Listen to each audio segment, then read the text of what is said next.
It's 8 o'clock. I'm Matt Barbett. This is the UK Tonight. Coming up, what will a second Donald Trump presidency mean for us? The special relationship was tested to the limits the last time he was in the White House. So what can we expect next time round? From the economy to defence, the Don's decisions will have repercussions on both sides of the Atlantic. Also ahead, a slight fall in interest rates does little to dispel the doubts over the strength of our economy. We'll speak to a small business owner being hit by those headwinds. The Court of Appeal quashes the sentence of one of the summer rioters. So is it time to reassess what offences should lead to jail time? And the police appeal for more information in the search for the killer of a teenage girl who disappeared 30 years ago today. All that to come and much more here on the UK Tonight.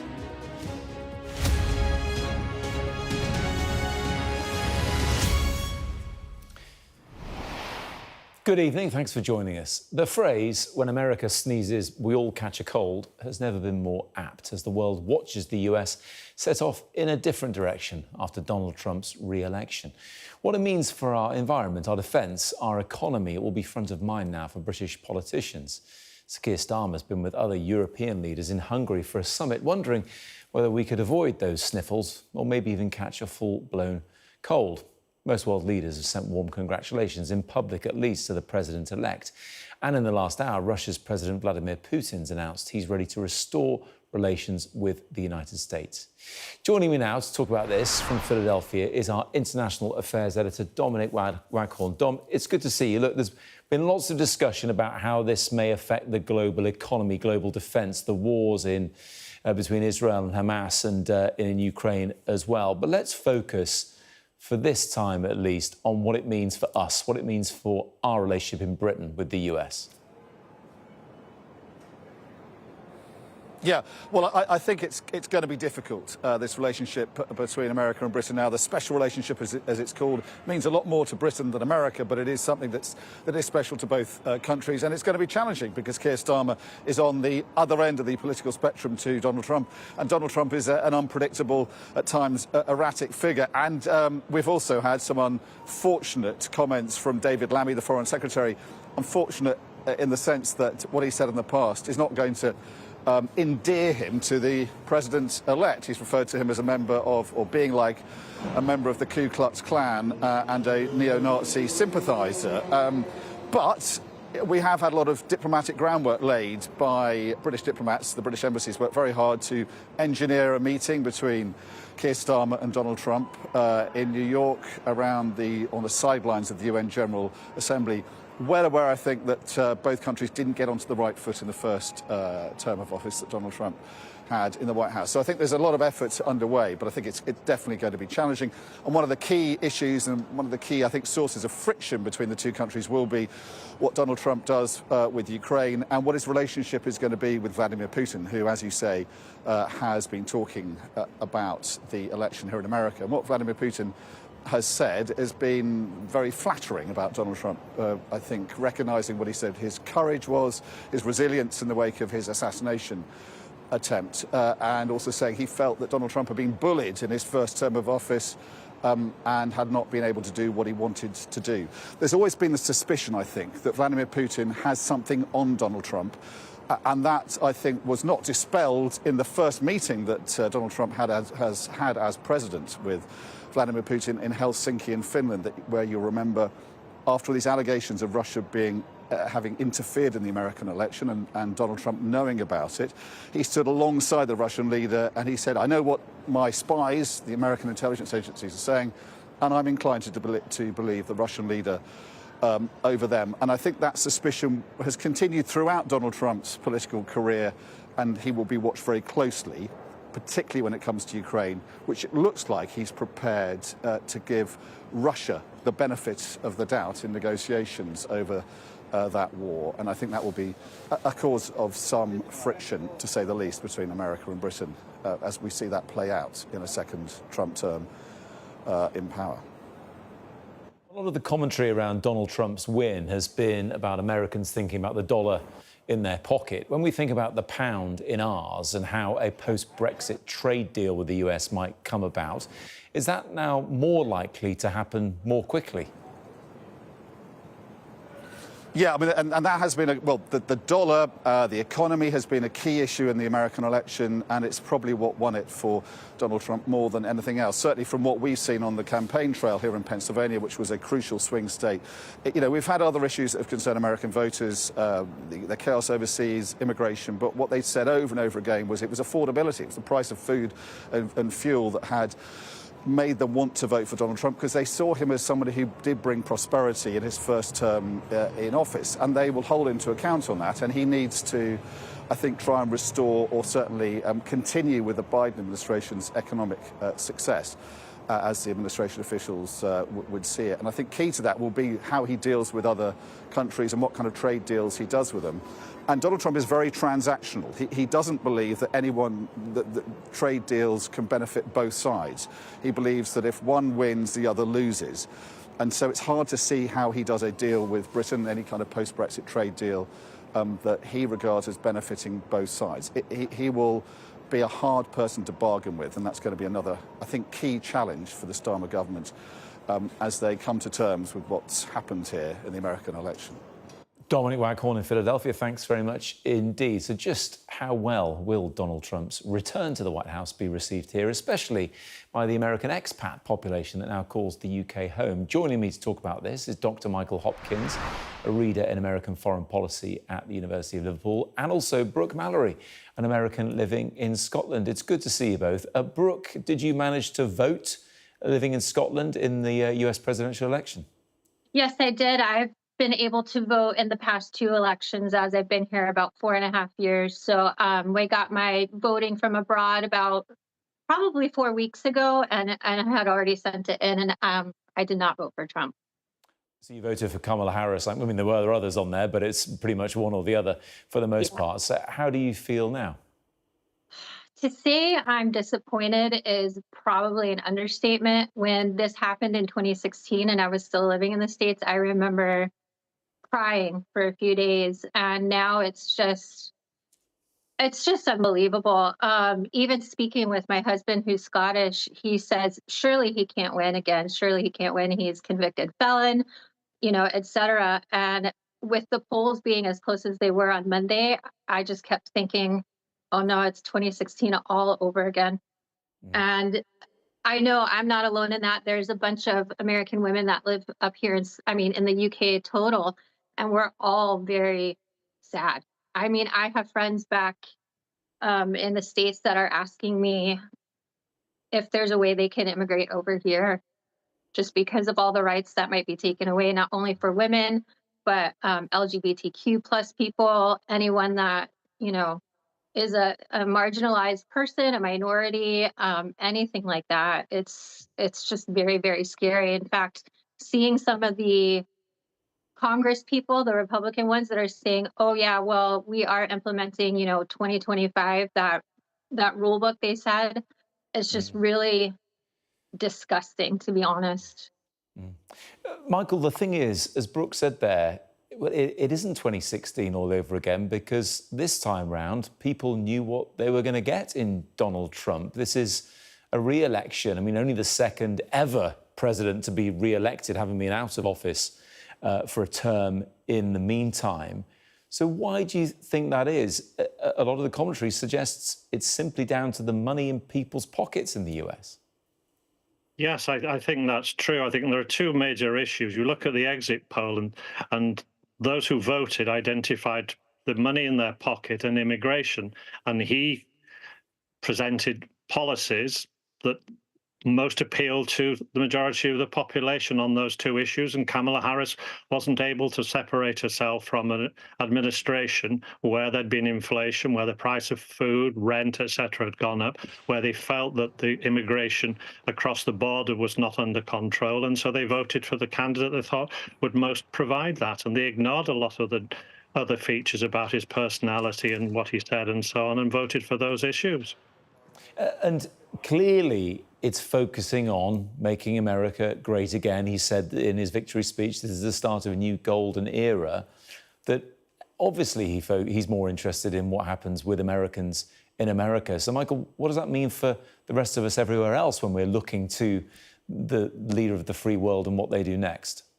Well, the first thing we need to do is separate the rhetoric from what he actually does, because when he was in office in 2016, he didn't do all the things he said he did. For example, he didn't lock up Hillary Clinton, and he was talking about the fire and fury against Iran when there was an attack on an American vessel in the Gulf.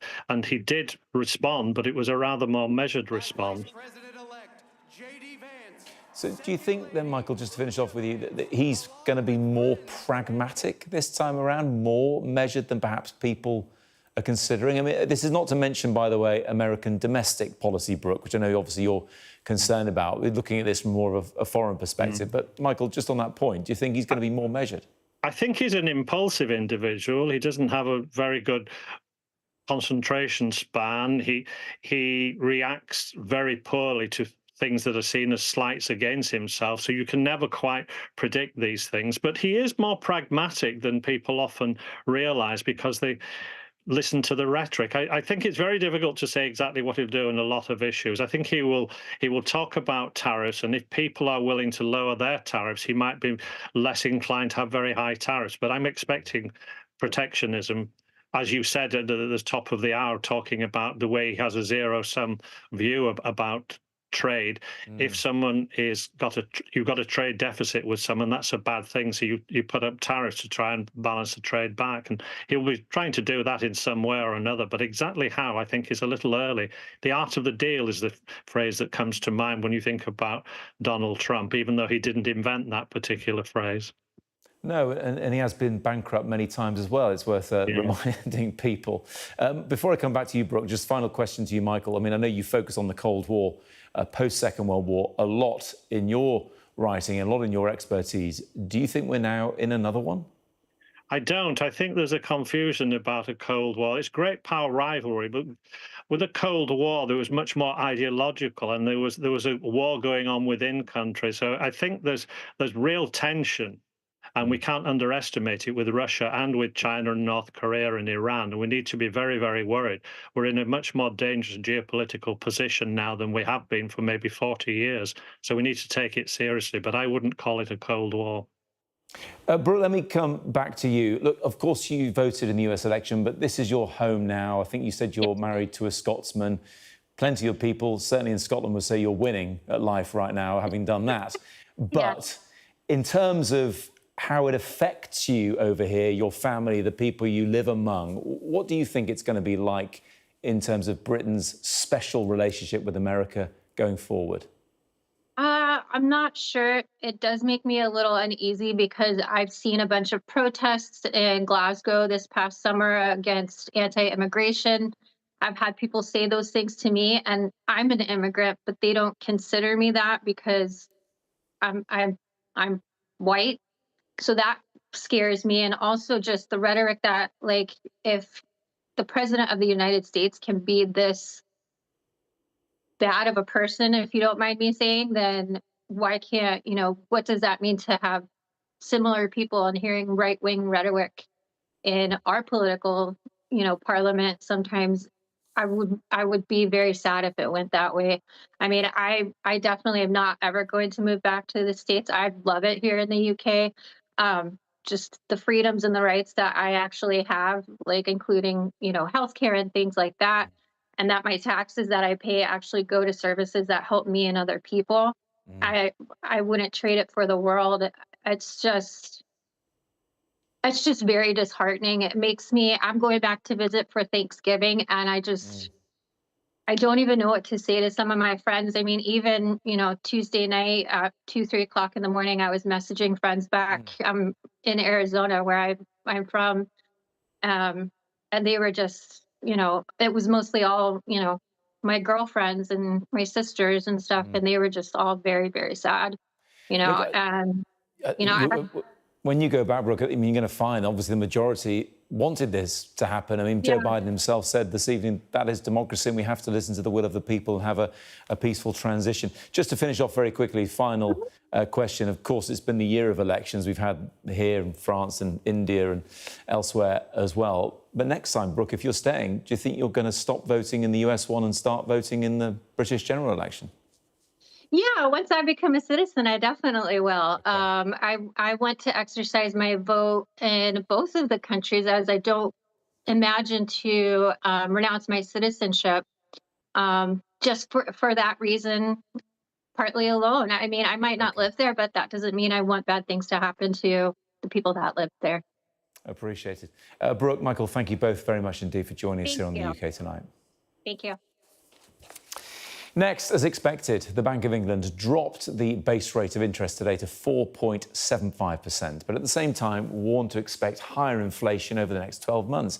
That means another rate cut before the end of this year is highly unlikely now, with a knock-on effect for mortgage payers and business owners across Britain. Our business and economics correspondent Paul Kelso reports now from the Bank of England. After the budget, the reckoning. The Bank of England meeting for the first time since Rachel Reeves announced the return of tax and spend. A week of monetary policy. A few other things going on this week as well. Measures they think here will increase inflation, though not enough to prevent a second cut to interest rates in 3 months. We think that the most likely profile of inflation going forwards, yes, it will go up a bit, but we've got really good news. It's come down more than we thought it would, so we're starting at a lower level. That is why we have cut interest rates today. Consumers and homeowners will welcome a cut, but the budget and perhaps the American election means we may be waiting longer for the next one. The Governor was positive that this latest rate cut is in keeping with a gradual but steady path towards lower interest rates, but he wouldn't say how fast or how far they would fall. The markets are much clearer, having been almost certain that rates would be cut again in December. They now think there's just a 1 in 5 chance. Markets had expected rates to fall to 3.75% by the end of next year, the blue line here. Since the budget, the red line, they think they'll stay higher for longer. That's not what Glenn wants to hear as he comes off a 5-year fixed-rate mortgage with repayments likely to double. It's difficult because there is that uncertainty over what's going to happen and, you know, do we do a new 2-year fixed mortgage? Do we do a new 5-year fix to give us some more certainty over the next 5 years? And I think it's just become increasingly uncertain. It's not just households counting the cost of the budget. Employers are absorbing an increase in national insurance that will add £100,000 to the wage bill at this hotel, a price that may be paid in jobs. We're ultimately going to have to swallow the majority of that. You know, we can't just increase our room costs because our costs have gone up because, you know, guests won't stay. So we've, you know, got to look at making some tough decisions about headcount. The biggest economic shock may yet come from the US. Andrew Bailey says he's prepared. We worked very closely with the members of the first Trump administration. You know, we had constructive and very, good relations. I fully expect, that to be the case again. Back home, households craving certainty will hope he's right. Paul Kelso, Sky News. So just how well will today's interest rate decision be received by small business owners? Joining me is Alex Mahale, who runs the Old Post Office. It's not a post office, it's a live music venue in West Yorkshire. Worth clearing that up, Alex, to get people knowing exactly what we're talking about. How is business then? At the moment, business is very, very steady. We're just about to come up to our 2-year anniversary, and whether it's luck or judgment, this was something that our little town, I think, needed. We've gone from strength to strength. We're having people come through the door and love what we're doing on a regular basis. And it was all going swimmingly. Looking forward to celebrating our happy 2-year anniversary. And then the budget came along and put a bit of a sour taste in our mouth, to be honest with you. What about it in particular was that contributed to that sour taste for you? It was the national insurance rises. We've obviously forecast for the next couple of years. We're completely aware of the increases that are going to happen year on year. We kind of forecast that. But this kind of hammer blow, and it was just such an excessive rise, has now made me go back to the drawing board. And again, like the last gentleman there, the manager of the hotel, we've got to make some really difficult decisions. We've got to find some money. And where on the larger businesses that may have hundreds of employees, may have other avenues to swallow up some money, we're a team of 7. We're going to have all these massive rises. I've gone from paying 2 staff of national insurance, my full-time staff, to now having to pay 5. So we've got to swallow this up somewhere. But we're at the moment, we're completely unsure where we're going to swallow it. I'm interested to talk about the people you employ, because on one hand, things could have got better for them. Things like the national living wage is going up. They were paying less national insurance contributions themselves because of 2 cuts by the previous government. So are they feeling more positive, or are they worried about the cost to you and therefore being passed on to perhaps them having, well, maybe not even having a job? Yeah, unfortunately, I mean, being a team of 7, we're very, very close. We're family run. This is my name is above the door, but these guys have been with me from the beginning. So we are very, very family orientated. We feel like a family. And on the one hand, they would have looked at the increase in their pocket, great. But because we've created this family kind of feel, they are completely with me. And when my face dropped, their face went, the smiles went up and my face went down. We've talked about it. And yeah, something's got to give somewhere, but the one thing I do not want to do is start to decrease their hours, let go of staff, because the only thing that's going to be felt is the heat actually in the bar. If we do manage to remain busy and keep our costs competitive, keep people coming through the door, 7 staff might go to 5, and the only burden they're going to receive is less people to do 7 people's jobs. I want to ask Alex about the support you might get from elsewhere, because when it comes to music venues, there's been a lot of discussion about adding money onto tickets at big gigs to pay for smaller venues and that kind of thing. And also whether you think the government is doing enough to support businesses like yours, hospitality and entertainment. I don't think we've had much support since kind of lockdown. I've been in hospitality for about 5 years, and we've always felt there's going to be so many hurdles to overcome. Yeah, with the closure of music venues, we've already heard of 2 local music venues that have shut the day of the budget announcement. Now, whether they had already kind of rising costs, with no one talking about energy. Energy seems to have been skirted over. We're already dealing with that incredible cost of energy, but there's nothing seems to be done. I follow several people on Facebook about grassroots music venues and support and getting tickets from other things. But again, it just adds to the rise. We don't actually ticket any of our music events to try and make it as accessible as possible to the people of surrounding areas. But now it's something that's come into my mind. Well, have I got to put a door charge on something I don't want to do, and something that will no doubt put people off coming in the venue in the first place?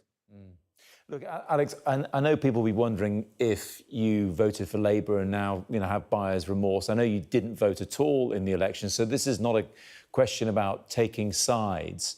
But do you regret now having not done that, and might you feel differently in the future? Yeah, we are in Pontefract and surrounding here. We're very much a Labour stronghold, and we've always been Labour for a long time, as long as I can remember. I should have voted, thinking about it now, but thinking back, who would I have voted for? I knew we wanted some change. The only real choice that we thought, and the pressure around here, was Labour being such a strong Labour stronghold. Would my vote have changed anything? I'm not too sure, but the only thing I know is we wanted some change. I was happy when the change happened. Didn't think that less than 6 or 7 months down the line we would be hit with such a drastic price rise as this. They say it's not for 6, 7 months, it's for the next 5 years. They're not planning to do similar for the rest of the Parliament. Now, of course, people will take a view on that, whether they're telling the truth, or we'll find out later that maybe that's not the case. But looking further ahead, do you agree with the Prime Minister when he says we can't have better public services without spending a bit of money on it and clearing the debt, basically no pain, no gain? Or do you think they're focusing perhaps in the wrong direction? They should be looking more at helping businesses like yours in a different way?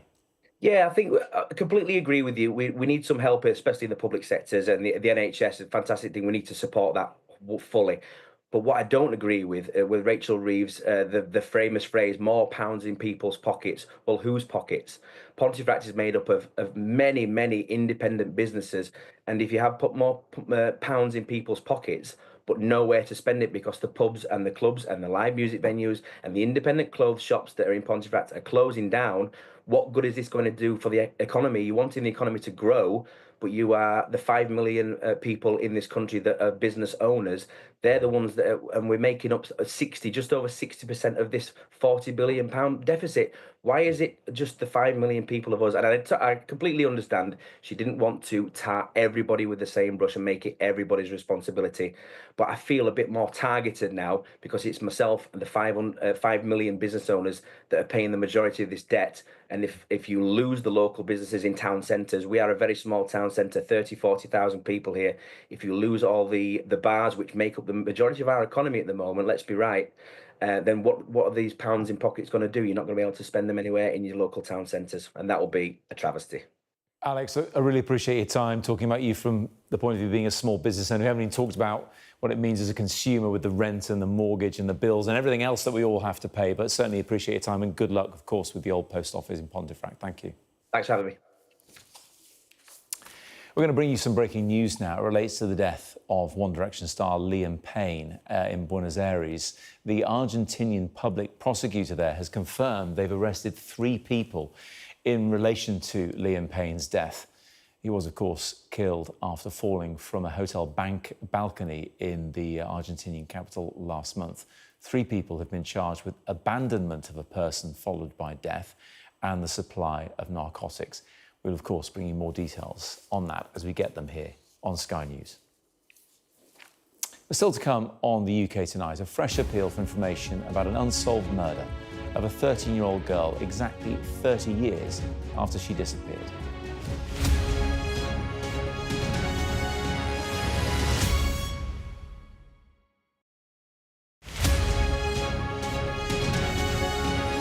Our app gives you the very best of Sky News wherever you are. Breaking news, videos and analysis. Evidence of the crisis. Podcasts, watching us live. Live here from Washington. Wherever you get your podcast. All in one place. And all at just the touch of a screen.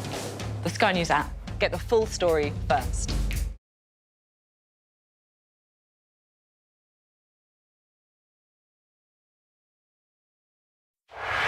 I'm Adam Parsons, Sky's Europe correspondent based here in Brussels.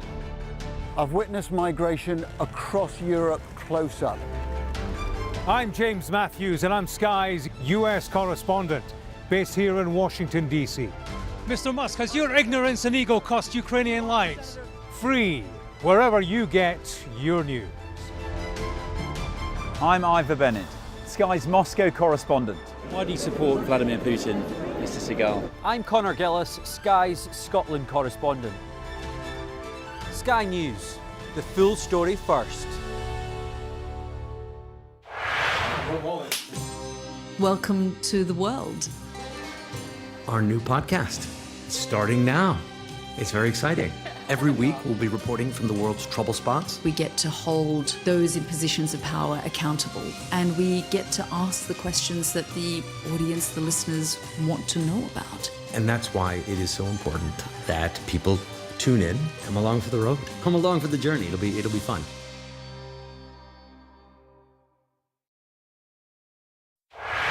We aim to be the best and most trusted place for news. Greg Milam, Sky News, Manchester.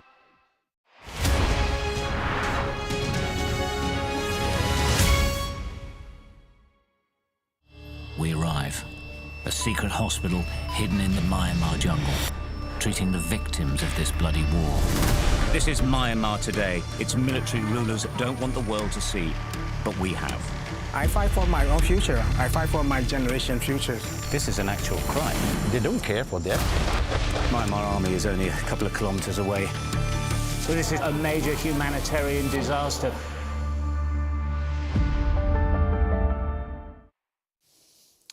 Welcome back. A teenager who was jailed for violent disorder after the summer riots sparked by the Southport stabbings has had his sentence quashed at the Court of Appeal.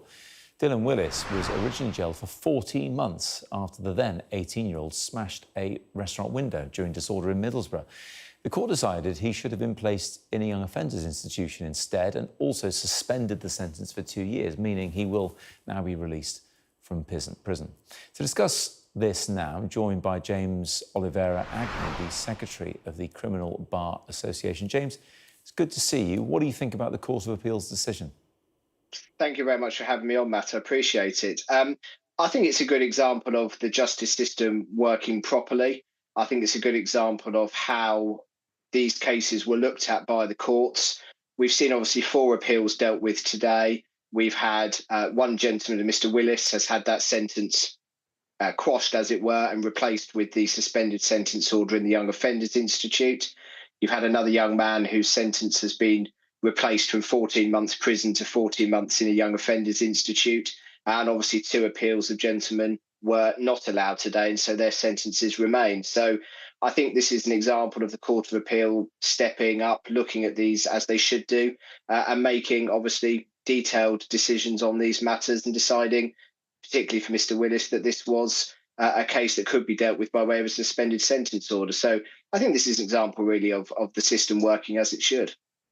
Or is it an example that the system didn't work properly in the first place?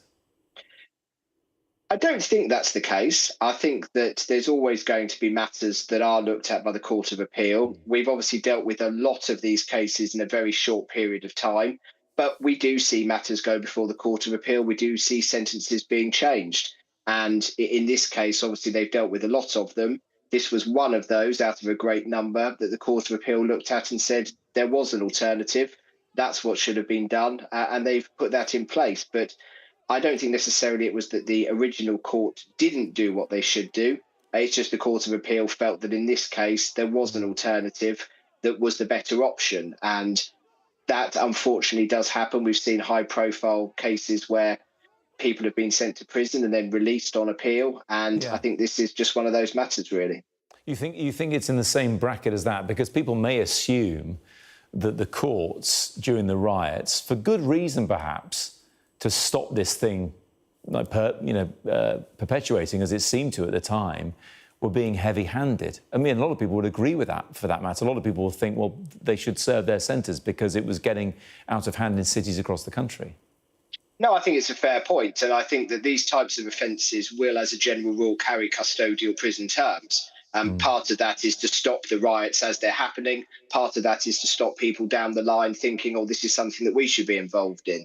But I don't think it was necessarily a heavy-handed approach in that sense, but certainly, and I think the prison system itself obviously is creaking at the seams, and so that may as well have a slight impact on that. But I think this was one of those cases where, given his age, given his I don't know much about his background, but he obviously, given his age, was someone who could be dealt with by way of a suspended sentence. But James, let me just come back to you at the challenges for the wider criminal justice system.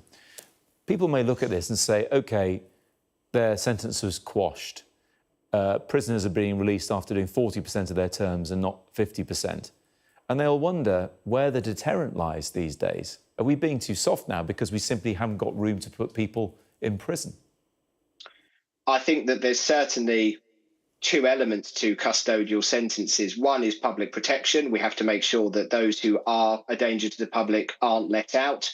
And 2 is, as you say, obviously a deterrent. There's obviously rehabilitation aspects as well. But I certainly think it is a struggle at the moment to convince the general public that the criminal justice system and the prison system is acting in the way it should. We seem to be releasing a lot of people early. I understand the reasons for that, but a great number, over 50% of them, have then been recalled on their licence anyway. So of the 1,100 people that we released, about 700 have gone back in. So we've only really freed up 400 spaces. So it is definitely a system that is struggling and will need to be looked at and invested in, I'm afraid. A final question, James. We were just talking to a small business owner about what the budget has done for their business and their worries. Did you hear anything from the Chancellor about more spending on, as you put it, the criminal justice system that's splitting at the seams? We obviously have discussions from the Criminal Bar Association. We have discussions with various people in parties. But yes, I mean, we've been saying for a long time, it's not the previous administration, it's not the previous. It's been ongoing for many, many years. This is a system that needs properly funding. We need barristers in court, we need judges sitting, and certainly the decision to carry on with the cut in sitting days for judges, meaning there are even less places now where people can go and have trials and have sentences, is slightly baffling. So we would certainly like to see a proper investment and a proper funding of this system so that those who are in prison awaiting trial or sentence can be dealt with. Victims can have their day in court and be dealt with. Defendants can, if they're acquitted, come out as quickly as possible. And certainly the public needs faith in a justice system that works, and that's what we need. And at the moment, the funding isn't there for that, and we're really hopeful that it will come through. James Oliveira Agnew from the Criminal Bar Association, thank you very much indeed. Good to see you. Thank you. Good evening. Still to come here on the UK Tonight, a fresh appeal for new information about an unsolved murder of this 13-year-old girl 30 years to the day after she disappeared.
Welcome back. Police have launched a fresh appeal for information about the unsolved murder of a 13-year-old girl 30 years to the day since she went missing in West Yorkshire.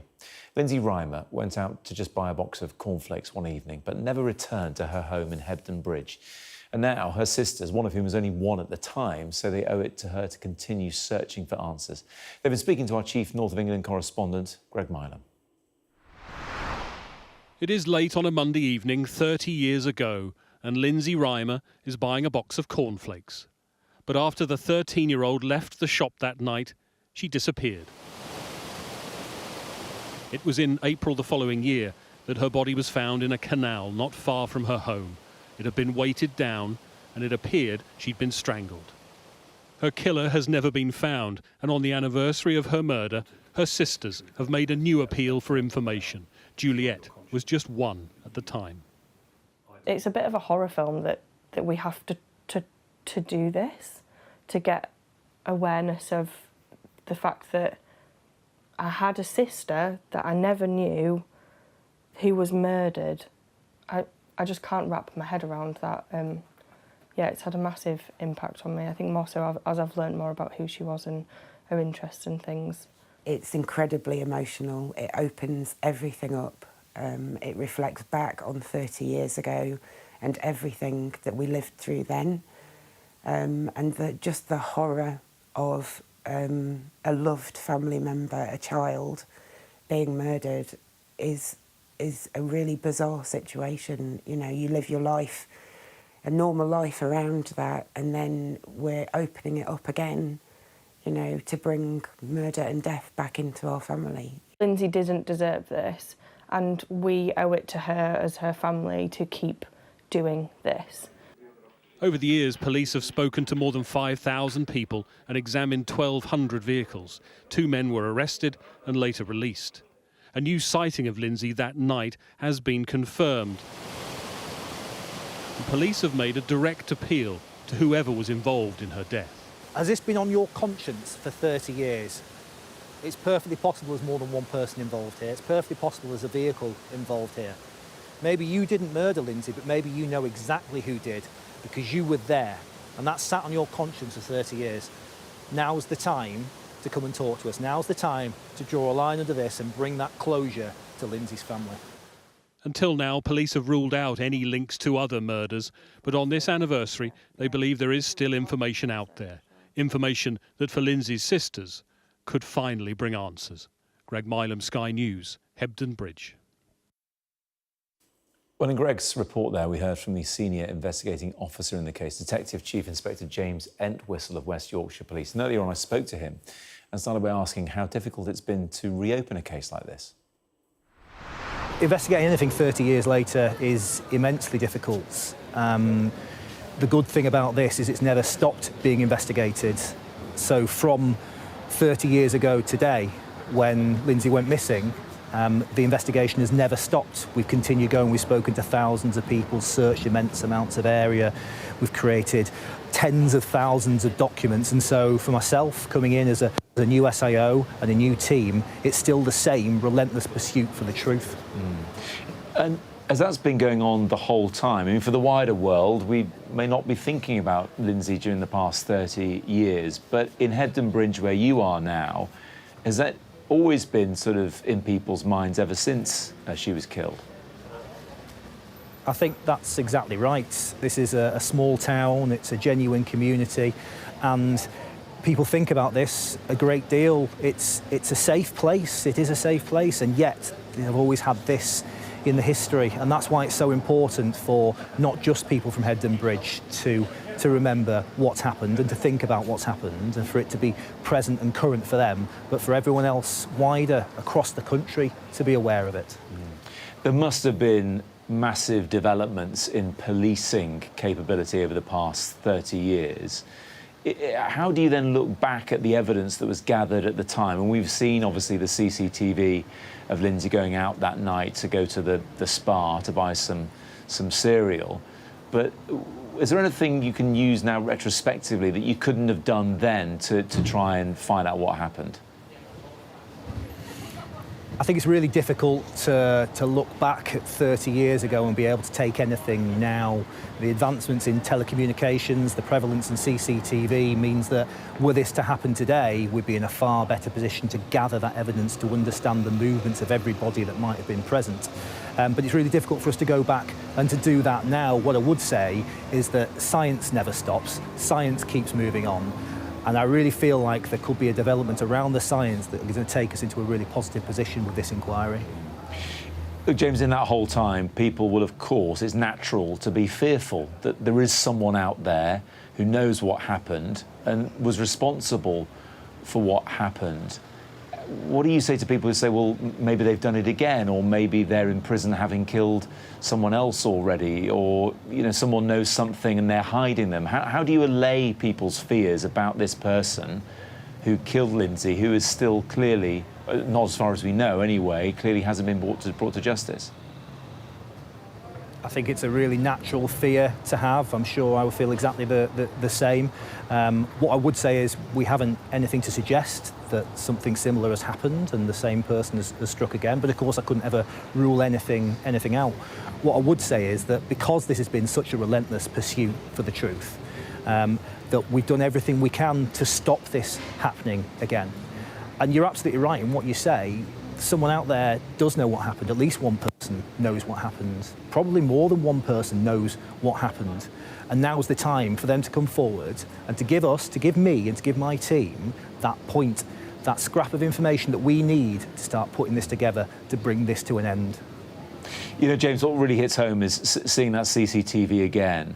And I now have a 13-year-old daughter, exactly the same age Lindsay was when she went missing and was killed. It really hits hard seeing a girl like that going out to the shops and not coming home again.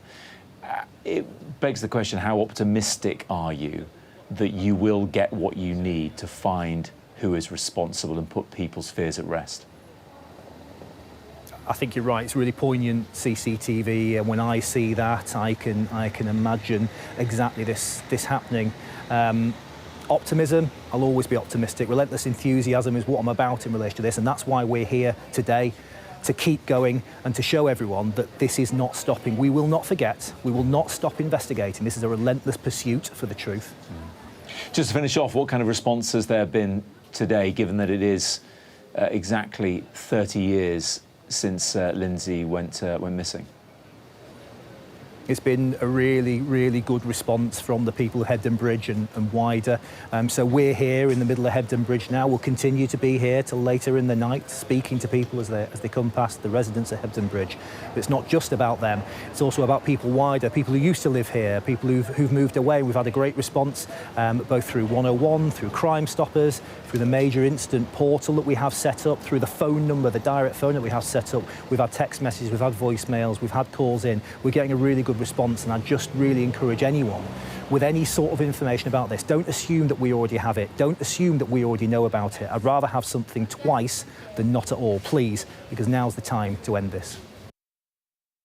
That was Detective Chief Inspector James Entwistle of West Yorkshire Police talking to me earlier on about the renewed search for the killer of Lindsay Rhymer exactly 30 years ago. Coming up on the UK Tonight, how one dad earned a frosty reception after his daughter's phone went missing. Well, they did find it under the ice at the local ice rink.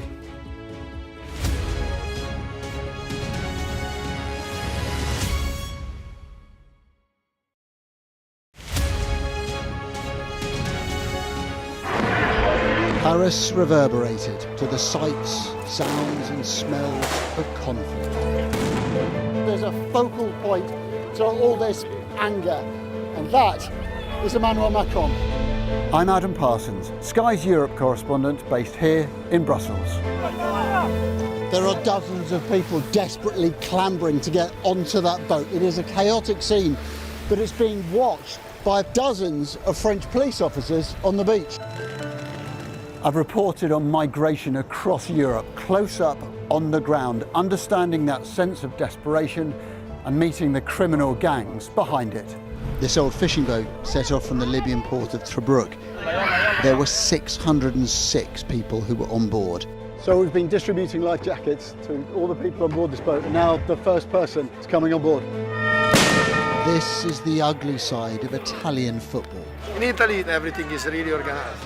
Football's problems with hooliganism, racism were just dormant, and now they're back and they're getting worse. We cover so many countries, languages and cultures and work hard to gain trust to bring you the full story first. Help is slowly reaching these places. It's not just homes, but whole streets like this one that have been reduced to rubble and dust. This is a picture of destruction. Everywhere you look in this mountaintop community, there is absolute devastation. These are the settlers in waiting, keen to start a new life, to annex Gaza for Israel. The least we can do is just kick them out of our land. Gaza, which is just 2 miles in that direction, is under attack again. Getting the chance to tell people's stories, it's a privilege.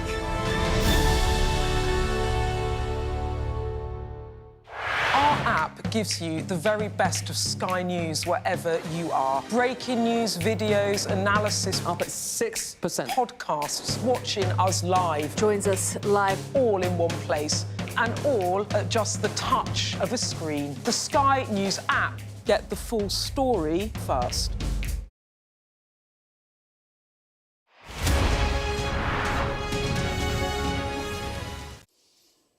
Still to come, we've got details of a very unusual case of cold calling. But first, Darmish is here with the sport. Darmish, the latest England squad has been announced. Lee Carsley's still doing it, and apparently Thomas Tuchel wasn't in his ear saying he should have picked.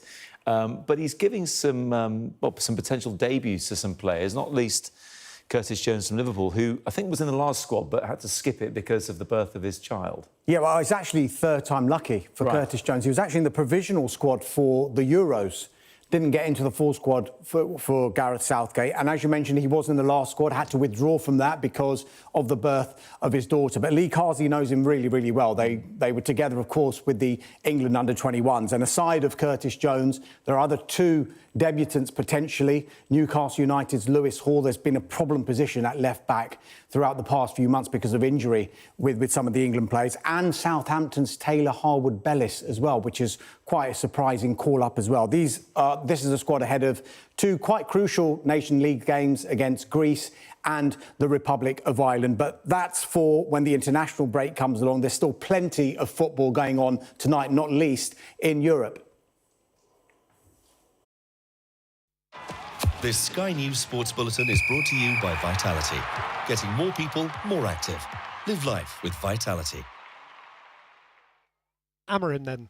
We've all been learning about him this week. Some people will have had a genuine knowledge. The rest of us have been catching up fast. We've read about his formation. We've seen his press conferences. He looks a really engaging guy. I mean, if I was a Manchester United fan, I must say I'd be quite excited. He plays apparently a high-tempo way of playing. He wants to press up the pitch. That's the key. Can he get Manchester United up the pitch? You know, I asked for the stats this morning, and you know, it was sober reading about sort of, you know, how high Manchester United play up the pitch, because when I was thinking about what Amorim needs to do to change the flow of the club, and I haven't got my glasses on, so unfortunately you're going to have to bear with me. But when I looked at the sort of average start distance of the teams up the pitch, Manchester City, you should expect, a number 1, Arsenal number 2, Liverpool are number 3, Tottenham number 4, and Brighton number 5, and Manchester United are down in 10th. So I think if you want to push your defence up the pitch, which is what I think every team looks to do nowadays, he's got to start with that, because Manchester United quite often have to go 70, 80 yards to score a goal because they're so deep, and they play like the underdog in games. And then the other one was basically possession 1 in the final third. So possession 1, high up the pitch, where you can really get in and about it. Number 1, Manchester City. Number 2, Tottenham. Number 3, Arsenal. Number 4. This Sky News Sports Bulletin is brought to you by Vitality. Thank you, Darmish. Now, we've all put our phone down somewhere, searched everywhere, and eventually found it. So spare a thought for a man who lost his daughter's pink mobile, only to find it entombed in ice. The worker was helping to lay a new ice rink floor and had borrowed his daughter's bright pink phone, having already lost his own. So he lost 2 phones. Needless to say, he got a frosty reception when she found out it had been frozen in 60,000 litres of water and apparently can't be recovered for 2 months. Let's find out why with Rob Cook, who's director at Ice Leisure and is responsible for the rink in Milton Keynes. Rob, it's good to see you. Just take me back to that moment when you found the phone under the ice and could see it there, bright pink, gleaming. Yeah, that's right. So we'd been looking for the phone. One of our ice technicians had lost it. It wasn't until we went out onto the ice the following day when we discovered it within the ice, there, glowing and frozen. Did you try and call it? Real it? shock to everyone. Did you try and call it, Rob? We did try to call it. I think we had a little bit of noise from it, but generally it's completely off now. OK, so maybe the battery's just run down, but it was still working in the interim. Appreciate it wasn't you who lost it; it was one of your ice technicians. What was it like for him? And did you hear how his daughter responded when he told her? Initially, she was very upset. Now we've agreed to replace the phone, so she's getting a nice new phone, and she's laughing about the situation now. I think they both are. Yes, exactly. So explain, because look, I'm no ice technician myself, but explain to me why it's stuck there now. Why can't you just dig it out, pour in a bit of water and it'll freeze over again? That is the question everyone's been asking today. So on Saturday, we've got Team GB here, the Synchro Team Icicles. They're doing a fundraising event. And obviously, they need all of the rink for their performance. If we go in there and remove the phone, it's going to take at least another week where we're going to have to cordon off that area and it's going to be unable to use. OK, so is it just literally going to be left in there for months until the sort of, I mean, ice skating you do year round, right? But I mean, what, until early next year, until the winter's over? When? Yeah, that's right. So we're closing on January the 5th. Until then, we've got a really packed schedule. There's public skating, the charity events, lots going on here. So it's just a case of leaving it there. It's completely safe. It's covered by a good amount of ice on top. We've had lots of people here today taking photos of it. But yeah, so it unfortunately needs to stay there. Well, I was going to say that, Rob. I mean, in its own way, this is now a tourist attraction in itself. This could be good for business. Yeah, it's had a real reception. We've been contacted internationally by people asking about the phone. We've had people walking through today to just coming here to take photos of it and find out where it is. Have you set up a social media account for it yet? I mean, surely that's the next step. Yeah, that would be fantastic. The Woolen on Ice phone. Yes, worth a look. Yeah, you can have that idea for free. When it does come out, you know what the next step is to resurrect the phone, don't you? Do you know the top tips? I've heard a few. I believe putting it in rice was one of them. Yeah, you need to put it in rice, but you're going to have to put it in 60,000 litres of rice to match the ice that it has been in for all that time. So that's the next challenge for you. Up to it? Yeah. OK. Keep in touch, because if it does work and it's reunited with its owner, we'd love to hear more about it. I certainly will, yeah. Thank you very much. Rob, thank you very much indeed. Good luck with the phone and the social media and all the rest of it. Thank you very much. Time now for a quick look at the weather, and the rather gloomy conditions are set to continue for most, but at the moment, Monday looks to bring more in the way of sunshine. Before then, it'll be mainly cloudy and dry this evening, but there'll be some drizzly outbreaks, mainly for the south of Ireland. Meanwhile, the brisk wind in the west will ease a bit. Extensive cloud overnight is going to keep it feeling mild with mist, fog and drizzle around, but northern Scotland looks clearer and colder. Expect sunshine there tomorrow morning, but elsewhere it'll be mostly overcast again with fog slowly lifting. The best of any brightness will be in the northwest of high ground, especially for northwest Wales and northwest England. No ice warnings, though, you'll be glad to hear. That's all from the UK tonight. You can catch up on all the highlights on our webpage. Just scan the QR code on the screen. But for now, it is the world next.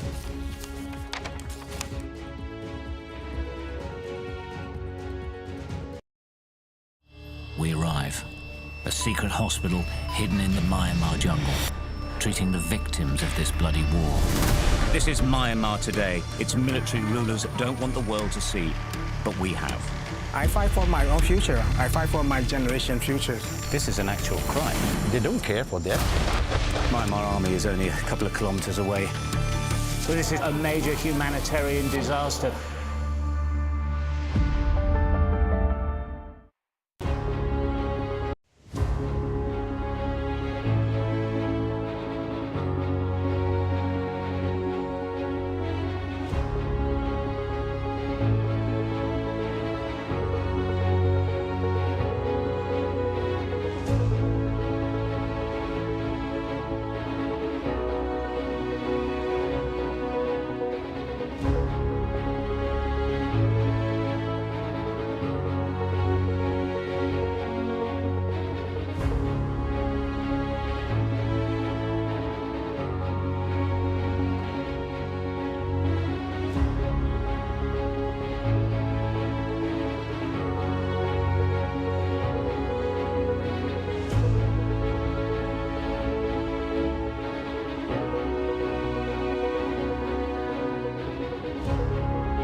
Tonight, the battle is over. After a war of words lasting months on end, America's outgoing president urges his nation to bring down the temperature. Speaking for the first time since his deputy's defeat, Joe Biden insists there will be a peaceful transfer of power. I've said many times, you can't love your country only when you win. You can't love your neighbor only when you agree. We're in Russia, where Vladimir Putin's expressed an interest in talks with Donald Trump, but the future of their relationship remains unclear. And across the border here in Ukraine, there's an anxious wait to see if the incoming president could in fact cut military aid to this country. The fate of many, all in the hands of this man. That's all coming up on The World with me, Yalda Hakim.